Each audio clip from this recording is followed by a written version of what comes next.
In today's episode of the Shadows Project, we meet Leonie Charlton, whose memoir, Marram, details her stunning trek through the Outer Hebrides, where the majestic landscape helped heal her broken heart.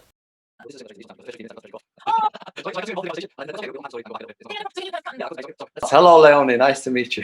Hi, lovely to see you both. Hi, Leonie. Yeah. Hi, So the story goes from Marram. You went with your friend Shuna, right across the Scottish Highlands to a place called, what was the name of it? to Callanish. So we go up through the Outer Hebrides, which is a string of islands on the west coast of Scotland. So it's not actually mainland. We have to go on a ferry, and then we leapfrog up these islands with 2 ponies. But yeah, so you did this journey, and it was very like you started off in this small island. So it's the island of Barra that we get. So I live near Oban in Argyll on the west coast of Scotland, and it's a ferry terminal out to the Outer Hebrides. So we got on a ferry and went to Barra, and then from there, Barra is about, I think it's about 90 miles off the coast, and then we rode up through the islands every now and again, getting on a ferry. And Barra's the place with the castle. Yeah. Is there like a significance to this castle to your childhood? Have you visited these places, and like why this route? Why did you take it? Okay, well, I did go to the Outer Hebrides with my dad when I was about 13, and it was a massively important holiday. Me and my little brother, the 3 of us, but it was just the 2 of us went on this holiday, and I totally fell in love with the Outer Hebrides on that holiday. It was a camping holiday, and I just loved it.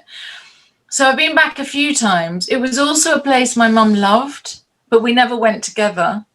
And it was quite random, the idea of doing it with the ponies. A friend of mine mentioned it years ago that she had this idea to ride up through the Hebrides, and it just lodged in my mind like, wow, what an amazing idea. And then it grew and grew and grew, and then suddenly we did it. Suddenly we were doing it. The idea of the beads, you know, putting the beads in different places that had something significantly, was it like an emotional thing, a spiritual connection somehow to your mother and the land? Absolutely. Somehow tied you together, yeah? Yeah, so I was really trying to find a way of coping with Mum's death. So she died 7 years before. And as I write in the book, as shocking as I'm sure it sounds, I had always believed that my life would be easier if she wasn't here.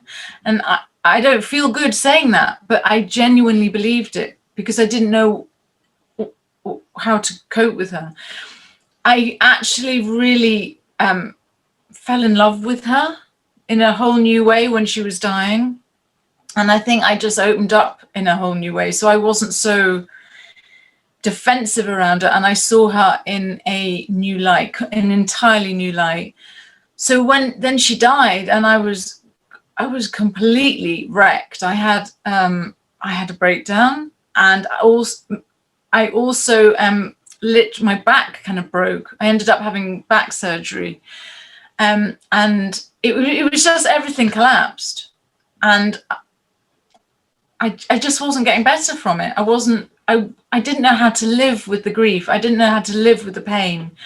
And before going on this trip, I spoke to my friend, my Spanish friend, Gloria, and she recommended doing a ritual. And that was how I got the idea of the beads. So Mum was a world traveler. She went around, she traveled all over the world collecting beads. She was a jeweler. And I took a small bag of her beads, and every day I placed them in a place where I felt she would have liked, or a place where I just remembered something about her. And wouldn't have approved of the bag, you said, yeah? Yeah, it was a little plastic, shiny. Like, my mum was a real snob. Yeah. In some ways, like she was a taste snob, so things had to be very well made and classy, and so she would have been horrified at my little shiny plastic purse. Mm-hmm. with Las Vegas or something. You said. Yeah. This is it. Your mum said like that guilt is a redundant emotion. Yeah. So Yeah. that's just kind of maybe a mantra that you've just gone through over the years. Yeah. It's great you picked up on that. I mean, I believe her words. Guilt is a redundant emotion, but you can believe that. But if it's got a grip of you, whew, it's such a hard thing to let go of. I mean, that self-compassion, you know, being kind to yourself is so hard sometimes. A couple of things that kind of I made connections with when I was reading through. Like I said, I'm about a quarter of the way through, and it's a beautiful read. But you know, one thing that I wanted to talk to you about was this idea of belonging. Tim and I have talked a lot. We've probably known each other for about a decade, and I think it's strangely enough only recently in the last maybe year or two. We used to talk a lot when he was living in Bulgaria, but maybe since the lockdown, not just with Tim, but with other people, conversations have for some reason started to get a little bit deeper. Maybe the bigger questions. And one thing I did mention, you know, and one of the things that I found through writing this idea of healing is that even when I left the UK for various reasons and went away, basically to the place, you know, where my grandparents had come from in India, you kind of come back, because I wasn't sure when or if I was going to come back, but you kind of come back, and then you realize that actually, as much as it's a beautiful ideal to think that there's another place where you can call home, that really where I've grown up and where I've lived, which is London, the roots are still there, and I don't think I can ever deny that. But something interesting around the idea of identity and belonging. Do you feel that really it's not just your kind of family, but also the kind of family that you make, your friends and your maybe the people in your community that really form that idea of belonging and identity along the way, and give you a sense of, you know, roots, or somewhere where you come back to and feel, this feels like home? What do you think? Yeah. Yes, Amit. So I think I've learned a lot about myself the past few years. I think I used to believe belonging was place related, and I'm obsessed. I am still obsessed with place. I love place in a really deep way. I get very attached and excited about place. But what I'm realizing is what you've just said. It's the people. It's our friendships. I don't necessarily have a lot of friendships, but the ones I do are incredibly close and very, very important. And yes, you have that sense of, you know, with certain people, I'm home. And if you have that feeling, even with just 2 or 3 people in your life, I think you're, well, rich and lucky and happy. Definitely. Yeah. So your friend Shuna, who went on the journey with you, yeah. Can you just talk about her, your relationship, how far you got back, things like this? Yeah. So well, I hope it comes through in the book how close we are, and what an absolute rock, what a rock she is to me. So whereas I'm like pretty scattered and not a hugely practical person, and very romantic in my approach to life, she is really grounded. So she's a horse trainer, and the animals love her because I think she is so grounded and so safe to be around. So for me, well, I love being around Shuna because she is so present. She's so organically there. You know, she's not at all scattered. She's just right here. So what a joy to travel with her, with someone like that. Well, but with her, with me being the way I am, I couldn't travel with someone like me. It would be such a catastrophe.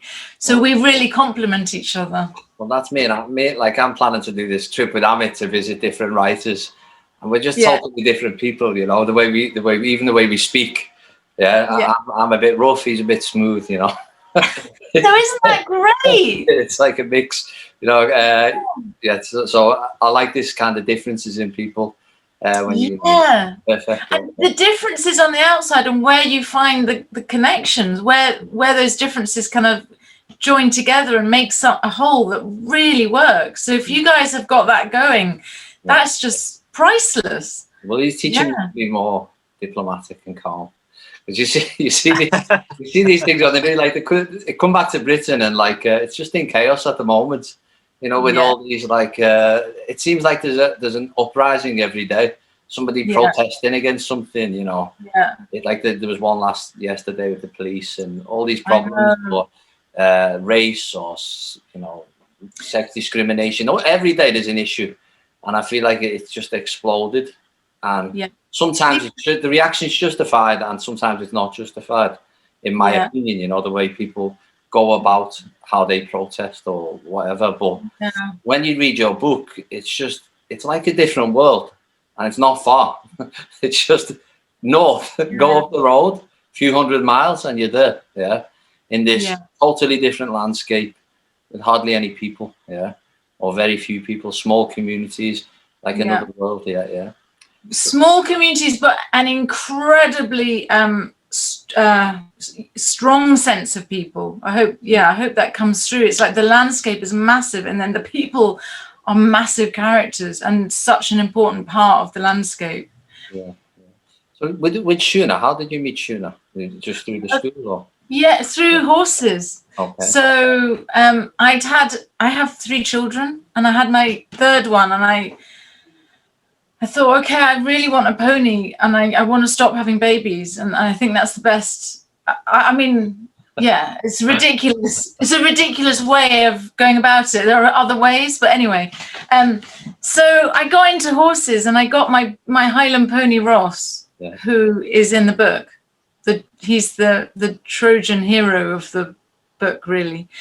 And I'd been brought up around ponies. I was really lucky. But I'd been out of them for years and years and years, and I got this youngster, and I didn't know what I was doing. And I knew Shuna's mum, and she said, "Oh, my daughter's a horse trainer, and she's into natural horse training methods, and give her a ring." So I gave her a ring, and then that was like 18 years ago, and we've just been great friends. Yeah, because usually later in life you don't really meet. This is another thing with the channel. Usually you don't really make friends as you get older. Yeah, because people have their life, don't they? I wasn't trying to make friends, but you kind of meet people who you've got some connection with, and you can make new friends along the way. It's weird because often by the time people are like after 30, they start having kids and focusing on family, and their life is just it can get small. Yeah, it gets very small. Not that there's anything wrong with that, but it's people are so beautiful. People are so amazing. So it's lovely to stay open to people, and who like meeting you guys today. What a joy. Yeah. I didn't know, I didn't see that coming 2 days ago, whenever it was. Like, wow. And being open to that. So I could have been anxious and thought, well, I don't know these guys. But I just felt yes, I want to meet you, and what a lovely experience. So it's nice to keep that openness. You don't need to be anxious with me, just with Amit. Yeah. He's really scary. So your childhood, you grew up in England, Africa, Scotland. Yeah. Moved around a lot. Yeah. You just talk about some of these experiences and how they relate to your relationship with your mother. Like the good memories that maybe you carried on to the journey with you. It was quite a fragmented childhood. Yeah. So we moved. I mean, I had so many primary schools, and I never formed lasting friendships because we were always moving on to the next one. So there was a lot of transience, and there was really a lot of insecurity. But I hung on to Mum because she was the one thing. The one person, but yet she wasn't very she got pregnant when she was very young, and she herself was really struggling, so she wasn't a very safe anchor. I think a theme in the book is lack of belonging. I don't know if that's come through for either of you yet with what you've read, but I don't know where I'm from. And so I'm having to learn who am I without any reference to a wider belonging, if that makes sense. Yeah. And this kind of tied in just like a little bit with the way it's kind of not as planned as you'd like it to be. So like the haphazard nature of your child, maybe just accidentally. Yeah. And the trip is super haphazard. And I think that, that's a really, really good observation. And I think that's how I live my life. It's pretty haphazard. And I think that's why once the book was published, and I was delighted it was published, I feel it's a really honest book. But then I felt so exposed at my incredibly haphazard inner self being out there. I think Jung refers to words as being like wild animals. And I really experienced that. Like these words went out and suddenly they turned into wild animals. I didn't know what they were doing, or, you know, if they were going to come and get me in the night or. So, my childhood was very transient and haphazard. And I think it gave me a lot of resilience. So I can change plans really quickly without freaking out. But it has also made it difficult for me to be focused and orderly. And For all those years that you were away and you were disconnected from your mum, what was going on in your mind? Were there things that you were dying to share, or were you kind of, you know what, I don't want anything to do with her at this time. I just need, that space. Yeah, no, that's a great question. And I'm feeling pretty choked up. So as cathartic as it's been writing the book, there's still a lot of healing to be done. So I was very, very much enamored of my mum growing up. She was as you say, my hero. And then, but it was messy, and there were she had relationships with men who were not always great for me. And so, and she was incredibly feisty. And she said to me all along, when you're 16, you go. And it wasn't that she didn't love me. She just wanted me to go out into the world. But I think at a deep level, I felt real rejection, and I felt very unsafe in the world. So I put an armor on. Not a very good armor, but I did my best. And so I really became quite allergic to her. So it was like, it just seemed very painful every time we interacted. It felt like it was damaging. And so my armor got thicker and thicker and thicker, and it wasn't good for me. I wish so much that I'd been able to be more vulnerable around her. But that's me now, nearly 50. And back then I just didn't have those tools. I think she was doing her best. And I feel huge sadness. I do feel huge sadness that I didn't and I couldn't connect more. And I remember just as I was leaving home when I was 16, and the farrier was round, and he said to me, he said, "She's the only mum you'll ever have. You watch out, you look out for her." And I can remember those words hitting me so hard and going so deep, but I couldn't do anything with them.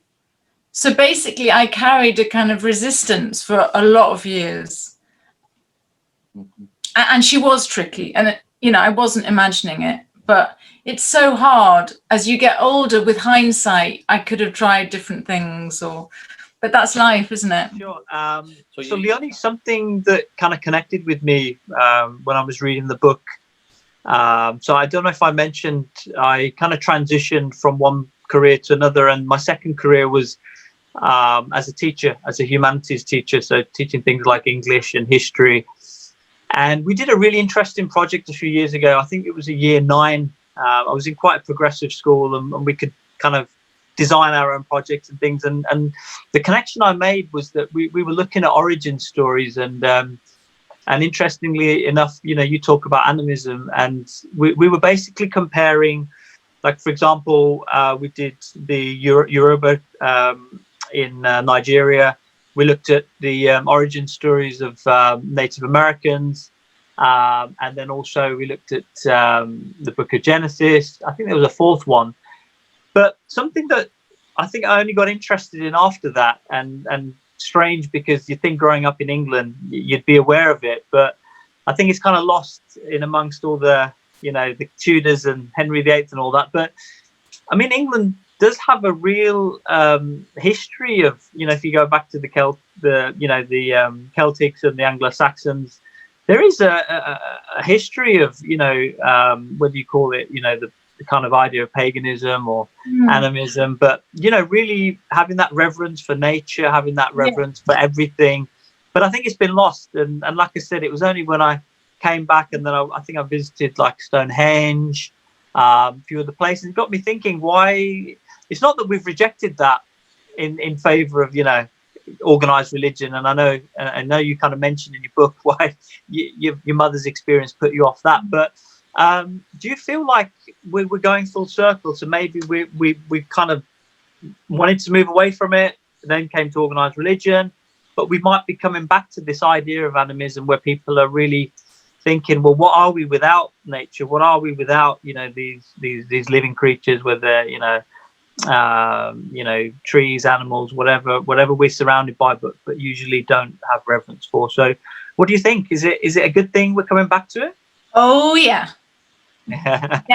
yes, resounding yes. I feel that too. Again, my world is not as big as it could be, and the people I come across but are not that many. But I see these connections happening all the time. More and more people are involved, listening to the natural world. You know, the whole pandemic thing, it's well recognized that people have connected much more with nature and how beneficial that is, and how, as if we peel ourselves away from nature, I mean, it's impossible anyway, because we are part of everything. But this artificial construct of taking ourselves away from the natural world leads to such alienation and mental illness and loneliness and drugs and all sorts of addictions and unhappiness. So yes.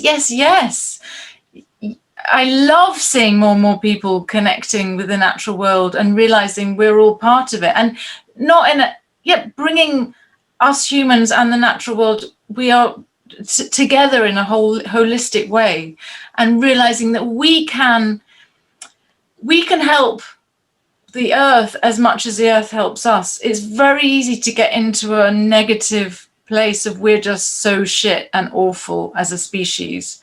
But we're not. Look at, people are beautiful, people are wonderful, and people care and people love deeply. And I'm optimistic. I do feel optimistic. Terrible damage has been done and is still being done, but I do feel a tremendous optimism that we might be able to reconnect and really help things get healthier.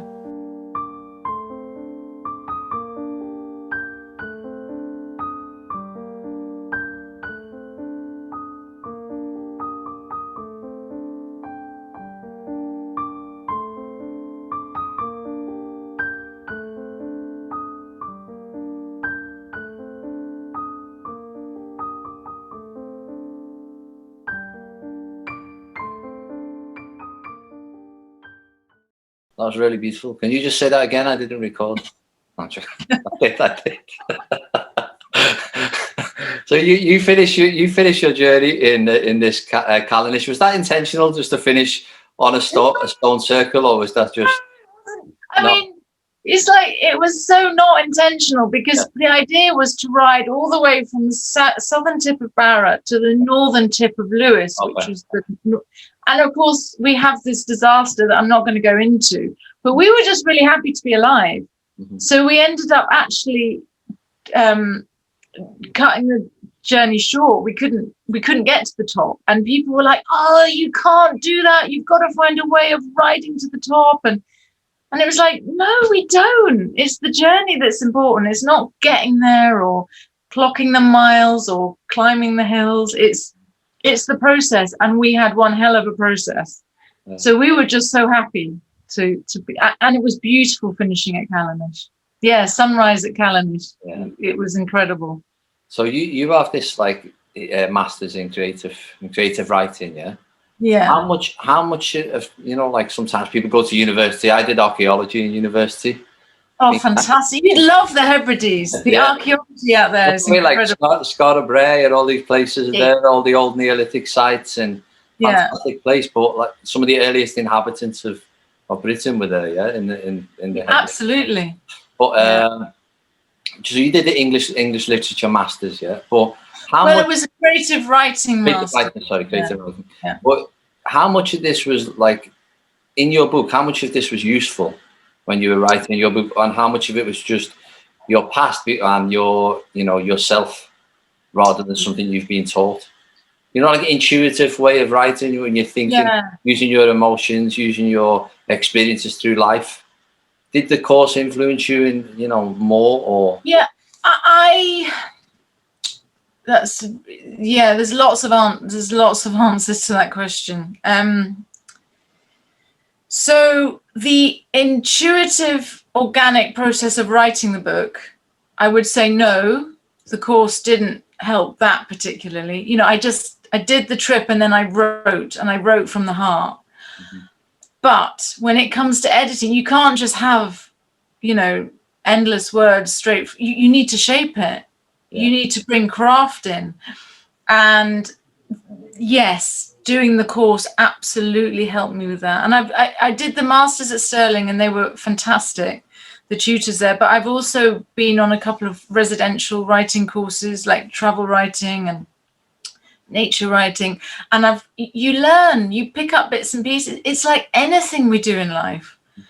Anything we do in life, you learn from other people. You know, yes, you can go to the cook, you can have your ingredients in the fridge and your cooker and you can invent something and it might be delicious, it might not be. But if you learn from chefs who really know what they're talking about, you can draw from them and still retain your own voice, but you come out with a dish that's more palatable than if you just totally wing it. But I don't think doing a master's in creative writing is at all essential in any shape or form. Yeah. Like if you love writing, just write, and the act of writing itself, you learn as you go. You get like Irvin Welsh, yeah, with all the spelling mistakes and but that kind of makes sense for his subject matter. Like economics in Scotland, you know, so it makes sense. But maybe for yours, I don't know. I was just wondering how much of it, you know, how important it was. But it's a great question. I don't think it's it's not important enough that I think people need to do that, because they don't. Brilliant writers have not studied creative writing officially. But if you read a lot, you're studying writing. And then if you're writing, you're studying writing. So, but I do believe in work. You have to work at it and you have to work at the craft. I do believe it's not, you don't just sit down and, you know, you just write wonderful stuff. It's hard work. Yeah, definitely. Unless you're a genius. There are a few geniuses out there who've just got it. Well, I did some books. I did a few books, and then I just I got a few books. I did two books set in Bulgaria, yeah, and they were like a novel, but it was incorporating lots of mythology, archaeology. So I was using some of the things I know, but then I just put them on Amazon. And after like a week or two, I just didn't like them anymore, so I don't even try and sell them. but then I tried to like, I got it edited, and then the girl came back to me. It was like, I think it cost about £800 to edit, yeah. And then she's like, when you do the second draft, and I was thinking, how many drafts is this? You know, I'll never make any money from this. And it's not, you don't. It would have been bankrupt. It would have been bankrupt, and I just thought, what's the point? And also, you don't know who the editor is. I don't know the credentials of the editor. It's very difficult to know if somebody's a good editor. Yeah, and I mean, they might be a great editor, but not for you. Exactly. They need to be a fit. Yeah, so it's a minefield, actually. It's a minefield. So your book was with Sandstone, yeah? So did they do all this with you? You went the traditional way to be published, yeah? I did. I was, yeah. And you just what happened with this? How did this come about? So I feel really lucky. I sent it out to a few publishers, and pretty quickly Sandstone took it on. And so I was supported. I think I don't think, well, I haven't got anything to compare it to, but I think writers are expected to do more and more. Mm-hmm. It's a difficult thing to know what publishers to go to, or, you know. Yeah, I mean, I love Sandstone are a great indie publisher doing really good work. Mm-hmm. I'm very, very lucky. And it's a bloody difficult climate to be a publisher, I think. You mentioned that, you know, one of the difficulties of starting and then finishing a project like this book that, you know, that you've written is obviously, you know, distractions and life gets in the way. So I was wondering, because I've started so many things and, you know, writing projects and never got around to finishing them, and you think, oh, you know, with kids or work and this and that, it's going to be impossible. But you mentioned you hold yourself away for a winter. Did you have to go away somewhere, away from the family, or did you just lock yourself in your room? No, so I had I have this little box in the garden. It's very unglamorous. It's got mold on the inside and it's freezing. It's basically a little metal box, which on the west coast of Scotland is not the best environment to write in, but it gave me space. And so, so I didn't go away because there's lots going on here, but every day I dedicated a chunk of time. But that meant I didn't really see my friends as much. I didn't spend so much time with my kids or the horses, or, you know, just I kind of shrunk everything in a bit. But I did it. But I find myself in now struggling to finish projects. So, you know, having done that, I thought, yay, I've nailed it. I can do it. I can finish a book. I now know that. So next time it's going to be easier. It's not. So time management for me is a huge issue. That gives me hope. Yeah. That gives me hope. It's long, but it's impossible. Yeah, I mean, I've now got this crazy I'm so frustrated with myself because I have a novel I want to finish and I'm not getting around to it. That I've now got this crazy new regime of getting up at 5:30. I'm not a morning person. So I'm getting up at 5:30. I'm doing it and I like it, but I can't say I've got anything more to show at the end of my day. So that's making me realize, okay, it's not the time, it's my time management that's the problem. I quite like this idea of, you know what, even if we just do a little bit, but do a little bit every day. Yeah, that's it. Sure. I haven't quite got there yet, but I think that's a good approach. Mm-hmm. Okay. You know, even if it's just 15 minutes. It's practice, isn't it? And it's where things take you. You know, you don't know sometimes. Like some people say about the channel, like, what's your aim? What's your, you know? And I say, you don't know. You could come across somebody and they might be a great writer and they say, you know, we want you to like work with us and film us all the time, and it could go down that direction, or you just don't know which way you're going to take you. But if you're doing something, there's more chance that something will happen. Exactly, Tim. You're showing up. Yeah. If you don't show up, nothing can happen. Yeah. So, and if we don't show up at our writing desk, nothing's going to happen. Mm-hmm. I'm still trying on my 6-pack and nothing's happening. You got to start working out, Tim. I know. Leonie, I was wondering, now that this book, you know, your first kind of big breakthrough, this book's published. You know, I know when I'm reading it, I'm making connections, whether it's the family, you know, the connection with family or the connection with nature. But what do you hope now, you know, when people are reading it, a couple of things that you would hope that readers get from it and, you know, come away at the end of it, whether it's, you know, thinking about something differently about, you know, the healing properties of nature, or the relationships with family, or, you know, just this like you said in the book, the beautiful way that you can see things differently when you're traveling, like with animals, with the ponies, you know, and then people are like you said, people are interested. They're like, oh, can we see the pony? And then obviously starts communication and connections. It's kind of like if someone's out with the dog and then someone likes the dog and they say, oh, hi, do you mind if I talk to you about your dog? So what do you hope, you know, for the readers to come away with? Well, when I read, one of the main reasons I read is to see through different eyes. So I love to think that people will read Marram and see things differently, see things a little, you know, from an angle they'd not seen things before, whether it's through connection with nature, with the natural world, that is really important to me, but also the whole human relationship thing. So it's yeah, I suppose I would hope that it might encourage people to look, to be honest about the grittiness of human relationships, and it's okay that it's a bit shit quite a lot of the time, you know, and it's okay that we're not perfect. So I suppose by, I think, showing my very flawed self, I hope that's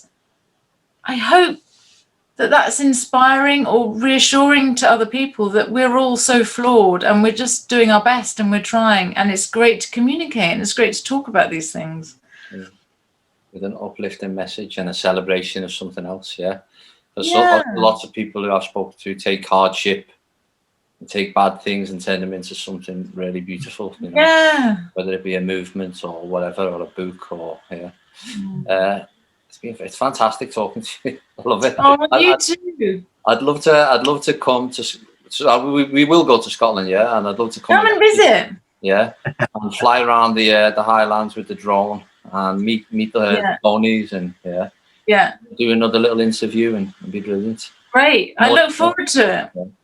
Okay, but that'll be later on in the year, definitely. And then we could call it. Me and Amit will go in search of the beads. Yeah. Yeah. They'll be. I wonder if anyone's looked for them. I mean, I'm really clear where they are. I guess people might have found them already. Some of them. Give us a map, and we'll try and find them. Well, there's a little map at the beginning of the book, but it's not very detailed. But all right. Okay, Leonie. Absolutely amazing talking to you. Oh, you too. And Amit, well done for winging in and saving the day. and reading a quarter of a book in 1 hour, yeah? Yeah, it's phenomenal. It takes me weeks to read a book. It was easy. It was easy. It was a beautiful book. I'll finish it and then we'll talk again about the rest of it. It's a joy to meet you both. Have a great Thank you, Leonie. Take care. Bye-bye. Bye. Bye-bye. Bye.